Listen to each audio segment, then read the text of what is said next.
क्या एफआईआर दर्ज हो सकती थी? वुकला ने जो काम किया उसके लिए इस्तगासा दर्ज नहीं करना चाहिए था? क्यों कराची बार के जो वुकला हैं इस एफआईआर के खिलाफ खड़े हो चुके हैं? क्यों कराची बार के वुकला मियां अली अशफाक बैरिस्टर जो हैं उनकी इस हरकत के खिलाफ खड़े हो चुके हैं और उनको तनकीद का निशाना बना रहे हैं? कुछ लोगों को समझाने के लिए मुझे कानून बताना पड़ेगा। इस वीडियो के जरिए मैं आप तमाम दोस्तों को बताऊंगा, अपने भी खफा मुझसे हैं, बेगाने भी ना खुश, मैं जहरे हिलाहिल को कभी कह न सका कुंद। रजब भट्ट के ऊपर जो 295 के तहत मुकदमा दर्ज हुआ, हालांकि उल्मा के साथ बैठ के अल्लाह माफी भी हो चुकी थी और किसी भी किस्म का इंटेंशन नहीं था रिलीजियस फीलिंग्स को मुतासर करने का। वो मुकदमा दर्ज नहीं होना चाहिए था, उसके ऊपर लीगल ओपिनियन आ चुका। रजब भट्ट के साथ कराची में जो मामला पेश आया नहीं होना चाहिए था, मजम्मती बयान आ चुका है। वुकला ने मिसकंडक्ट किया, उनके खिलाफ सिंध बार कौंसिल के अंदर एप्लीकेशन दी जा सकती थी, लेकिन एफआईआर दर्ज हुई।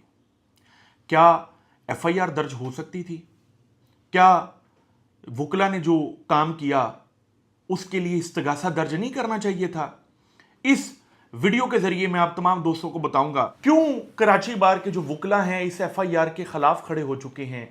क्यों कराची बार के वुकला मियां अली अशफाक बैरिस्टर जो हैं उनकी इस हरकत के खिलाफ खड़े हो चुके हैं और उनको तनकीद का निशाना बना रहे हैं। कुछ लोगों को समझाने के लिए मुझे कानून बताना पड़ेगा। देखिए, मैं मुकदमा साथ अटैच कर रहा हूं, एफआईआर 290/2025 थाना सिटी कोर्ट कराची। कराची के अंदर जो मुकदमा दर्ज हुआ है 2025 में 290 मुकदमा दर्ज हुए हैं सिटी कोर्ट के अंदर।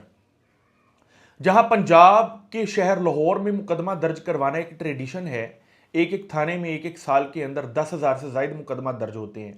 वहां कराची जैसे पॉपुलेटेड एरिया के अंदर पूरे साल में 290 मुकदमा दर्ज हुए एक थाने की हदूद में, और एक मुकदमा दर्ज हुआ 2 नामजद वुकला के खिलाफ और 15 नामलूम वुकला के खिलाफ।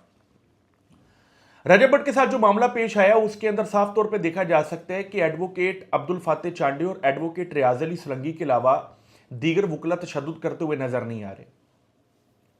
तो 15 से 20 वुकला को अंदर नामलूम के अंदर रखना कि इनको बाद में नामजद करेंगे, यह ज्यादती थी उन वुकला के साथ जो वुकला वहां पर मौके पर मौजूद थे और जिन्होंने किसी किस्म का कोई अटैक नहीं किया। दूसरी बात, इस मुकदमे के अंदर बैरिस्टर अली अशफाक साहब कहते हैं कि मेरे जो मौक्कल हैं रजब अली भट्ट, उनको तशद्दुद का निशाना बनाया और उनसे एक बैग छीन लिया गया जिसमें 3 लाख रुपए थे। मैं एक वीडियो साथ अटैच कर रहा हूं, वीडियो जरा मुलाहिजा फरमाइएगा। हाँ, मेरे बैग में ना 3 लाख रुपए थे।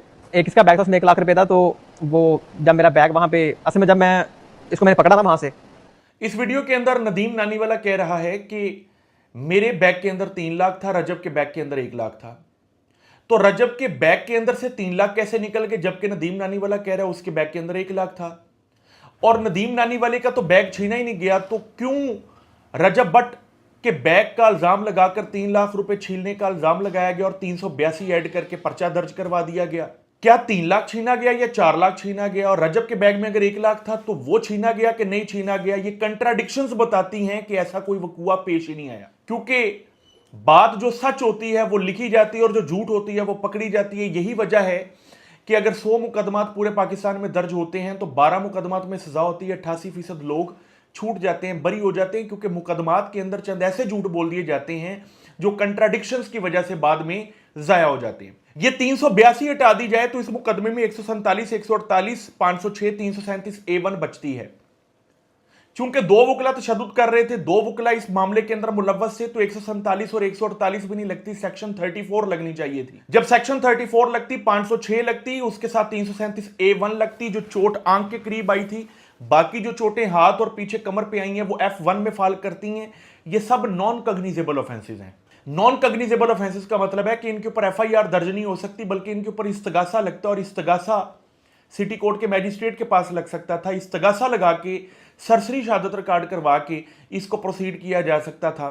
सिंध बार कौंसिल में एप्लीकेशन देके प्रोसीड किया जा सकता था, लेकिन बैरिस्टर मियां अली अशफाक साहब ने इसके ऊपर मुकदमा दर्ज करवाना मुनासिब समझा और मुकदमा दर्ज करवाने के लिए चूंकि बाकी तमाम ऑफेंसेस नॉन कग्निजेबल थे, उनके लिए इस्तगासा लगाना पड़ना था, तो इन्होंने एक वकूआ बनाया 382 का, यानी चोरी का।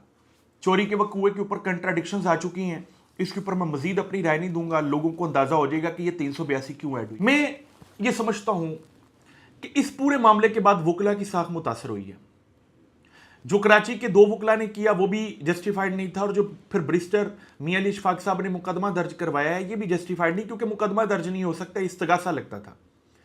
इस्तगासे के अंदर सेक्शन 355 भी लगती है। अब मैंने कानून जब पढ़ा तो मैं चाहता हूं साथ साथ वो कानून अटैच करता जाऊं। जब किसी शख्स को असॉल्ट और criminal force with intent to dishonour person, किसी शख्स की इज्जत पामाल करने के लिए उसके ऊपर कोई हमला करे तो उसके ऊपर सेक्शन 355 लगती है।